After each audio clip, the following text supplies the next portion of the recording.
The year is 624. In the northern reaches of China, in a land known today as Shaanxi, not far from the palaces of the most powerful empire on earth, a girl is born. Her mother names her Wu. Her family name is Zetian, though this name would only be granted to her by history, long after her death. In those days, no one knew that this infant would one day be both cursed and celebrated across centuries of Chinese history. Described as a demon in one breath and worshipped as a goddess in the next, throughout Chinese history, thousands of emperors have ascended the throne. Thousands of warriors, generals, and statesmen have shaped the course of civilization. But they were all men. The order of Confucius, the mandate of heaven, the expectations of ancestral spirits, all of them declared the same thing. No woman could ever occupy that throne. No woman could ever become the Tianzi, the son of heaven. The universe itself had forbidden it. This prohibition was carved into the stone of every institution, passed from generation to generation, never questioned, never challenged. Wu Zetian shattered it alone, and in doing so, she did not merely crack a single pane of glass. She did not turn back after hitting the wall. She tore down the entire structure, every stone, every pillar, every foundation. She crushed her rivals. She destroyed her enemies. She removed her own sons from the throne. Mothers, siblings, loyal servants. When necessary, she sacrificed them all. And while doing all of this, she built one of the longest and most stable eras in Chinese history. This is not a villain's story. This is not a hero's story.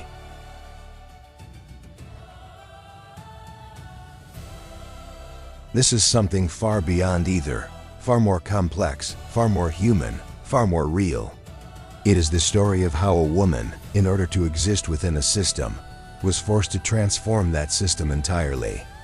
It is the portrait of a mother, a lover, a politician, a strategic genius, and perhaps the greatest survival story in all of history. Wu Zetian, the only woman to rule China as emperor.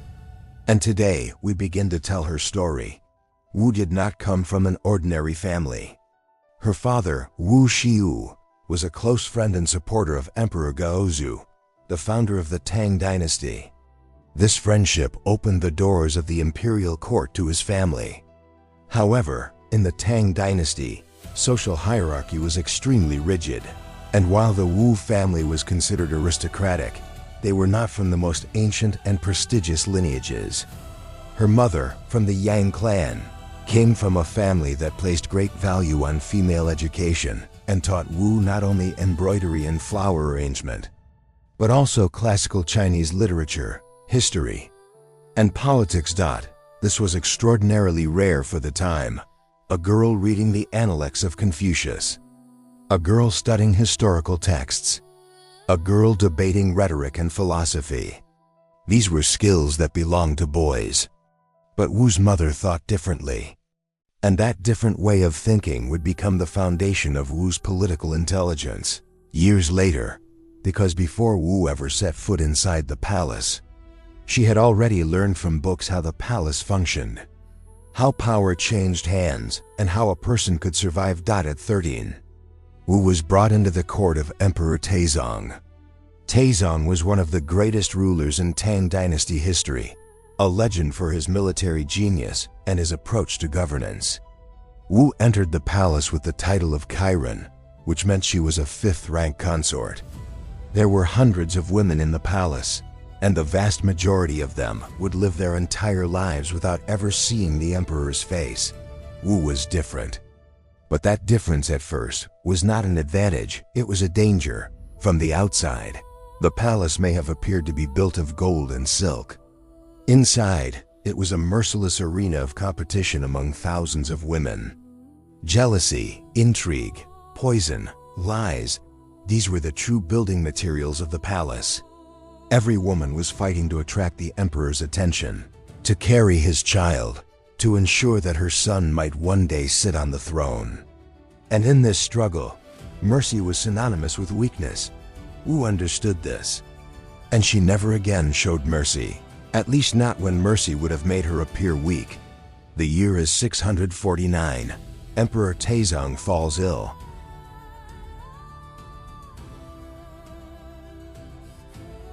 And the palace has already begun identifying its future patrons. Gaozong's ninth son, Li Zi, is to succeed the throne. Known as emotionally sensitive, gentle-hearted, and lacking in decisiveness, characteristics that had kept him in his father's shadow and far from political games, Li Zi one day passed through his father's palace and his eyes met those of Wu, one of his father's consorts. That glance would utterly transform the lives of two people, and perhaps the course of Chinese history itself.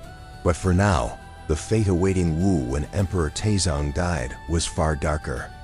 According to Tang Dynasty tradition, the consorts of the deceased emperor had two choices: either become consorts of the new emperor, or shave their heads and retreat to a Buddhist convent as nuns, having her hair shorn, withdrawing from the world, spending a life between stone walls. For Wu, this was worse than death.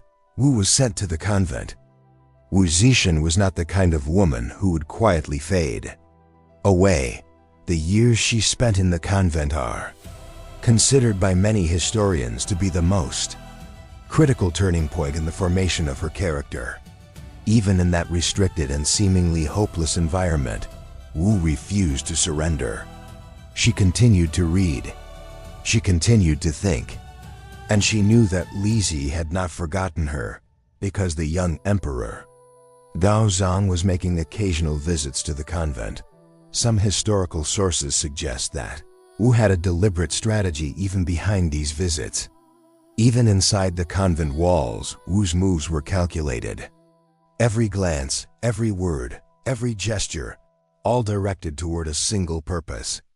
And that purpose was utterly clear: to return, not merely to the walls of the palace, but to the very center of power.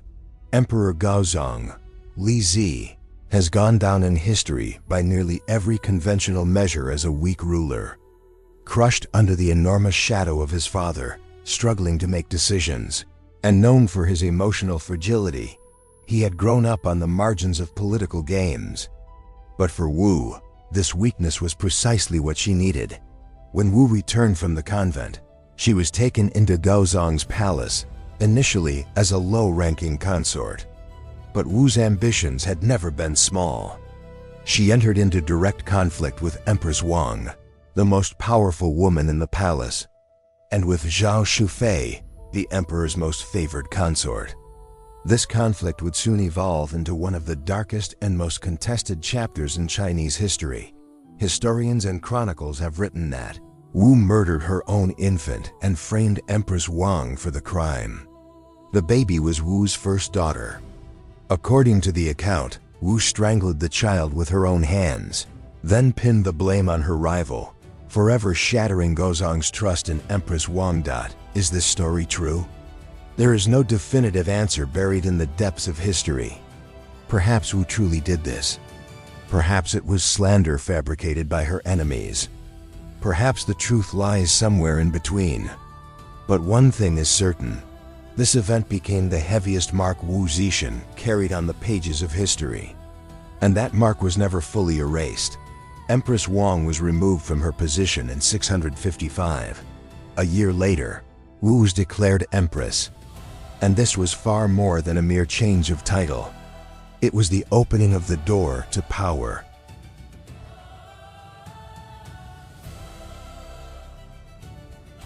After becoming Empress, Wu Zetian did not content herself with the role of a passive wife. Gaozong's health problems were growing increasingly severe. He had suffered a stroke and had largely lost his vision. State affairs effectively passed into Wu's hands. During this period, Wu did not remain merely the emperor's spokesperson. She began injecting her own political will and vision into the policies of the imperial court. First, she silenced the opposition. Names from the old Tang aristocracy, who had never considered Wu legitimate, were removed from power one by one. Exile, execution, forced resignation. Wu's toolkit was broad, and she did not hesitate to use it. But at the same time, she drew talented people to her side. Not ancestry and bloodline, but merit and loyalty. These were two of the most important principles of Wu's governance. During this period, Wu also put a political revolution into practice. She radically reformed the imperial examination system. During the Tang dynasty, the civil service had been largely drawn from aristocratic families. Wu broke this system and gave everyone with talent, regardless of social origin, the opportunity to rise through the ranks of the state. This reform consolidated Wu's power in the short term and fundamentally transformed China's approach to governance in the long term. Major advances were made in agriculture. Taxes were lightened and irrigation systems were expanded. Wu took serious steps to improve the lives of ordinary Chinese peasants. The structure of the military was strengthened. Border security was reinforced. And while all this was happening inside the palace too, debts were being settled and bloody balances were being struck. Gaozong died in 683. Two of his sons then ascended the throne in succession. First Zhongzong, then Rizong. But neither was able to exercise genuine authority over the throne. Wu sent both of them into exile or removed them from power at different points. Zhongzong would be restored to the throne some years later, but even then, real power remained in Wu's hands, a mother deposing her own sons. This was a direct challenge to one of the deepest prohibitions of Confucian morality. A mother was supposed to demonstrate boundless loyalty to her children. A child was never to lose their respect for their mother. Wu inverted this relationship. She used her sons as instruments. And this is part of why she is remembered as one of the most ruthless figures in history. But it is also possible to view this chapter of history from a different perspective. In the world Wu inhabited, the only way for a woman to survive was to hold power. Had she permitted her sons to consolidate their authority on the throne, Wu would have been swiftly erased from the scene. And Wu's erasure from the scene would not merely have meant her own death, it would have meant the death of everything she had built. Every reform she had put in place. This was the price of maintaining power as a woman, survival above all else. The year is 690. Wu Zetian is 66 years old. And she makes a decision no woman had ever made before her, one no woman had even dared to consider. She declares herself emperor. The Tang dynasty is abolished. In its place, the Zhou dynasty is founded. And Wu Zetian, with the title Shengshen Huangdi, the Holy and Divine Emperor, becomes the official, sole, and undisputed ruler of China. How was this announcement received in the palace? The vast majority of courtiers and ministers submitted. Some genuinely willing, some out of fear, others through strategic calculation. The voice of opposition could not be heard, because opposition had been silenced, exiled, or had already been reduced to a scale too small to matter.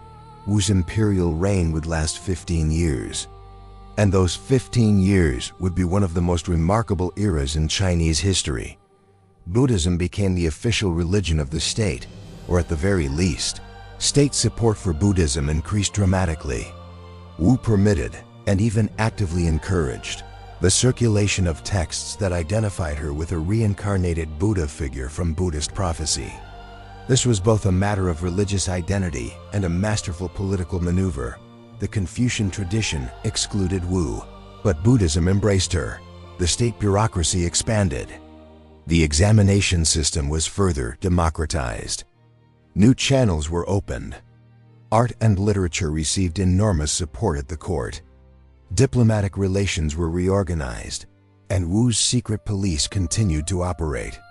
Informant networks, torture chambers, suspects vanishing without trace. These too were realities of Wu's era.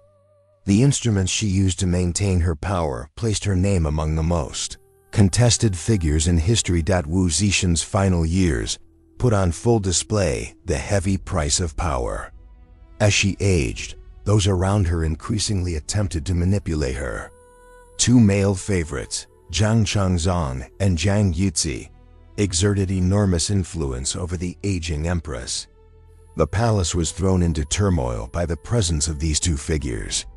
Their efforts to dominate the now elderly and increasingly frail empress generated deep resentment both within the palace and among the people. In 705, a coup took place. Loyal military commanders and ministers entered the palace, arrested Wu's two favorites, and executed them. Wu herself was offered the option to abdicate. Now over 80 years old, weakened by illness, and facing the realization that the men she had once terrified now terrified her, Wu accepted. The Tang dynasty was re-established. Her son Gaozong was restored to the throne. Wu Zetian was moved from the imperial palace to another residence and died later that same year, in 705. But before she died, she made one final move. She ordered that her tombstone be left blank, a blank tombstone. No achievements enumerated, no name carved into the stone. Historians have interpreted this differently. Some saw it as a gesture of humility, allowing others to write her history. Others believed it was a final act of defiance. Who could possibly define me? As a last word, after Wu Zetian died, the male historians of the Tang dynasty picked up their brushes. And what they wrote was largely deeply negative. The mother who killed her child, the concubine taken from her husband's bed, the woman who usurped the throne.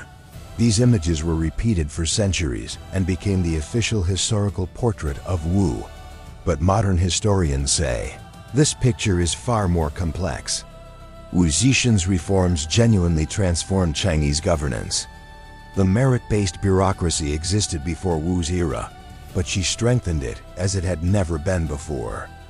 Agricultural policies improved the lives of millions of peasants. Support for Buddhism contributed to the enrichment of Chinese cultural life. And above all this stands one overwhelming fact: Wu Zetian, as a woman in a world where everyone declared it impossible, achieved the impossible. We can evaluate her actions individually. We may find some justified. We may condemn others with horror. But when we look at the sum of all these actions, what stands before us is an extraordinary act of human will. A woman, in a place where an entire civilization said no, at a moment when all of history said stop, at a point where all of society shouted, "This is not your place," stood up. And she did not merely stand up. She reshaped that society, that history, that civilization. This is why Wu Zetian's story is not simply a history lesson. It is a story that asks questions and sometimes offers answers about power and morality, about gender and society, about the limits and the limitlessness of the human being. A story that sometimes unsettles and always captivates. And I invite you into this story because to understand Wu Zetian is not merely to understand an empress. It is to understand humanity. It is to understand history. And perhaps it is to understand yourself. Throughout this video, we will continue to examine in depth Wu Zetian's rise, her reforms, her controversial decisions, and her enduring legacy. Don't forget to subscribe and turn on notifications. This story is only just beginning.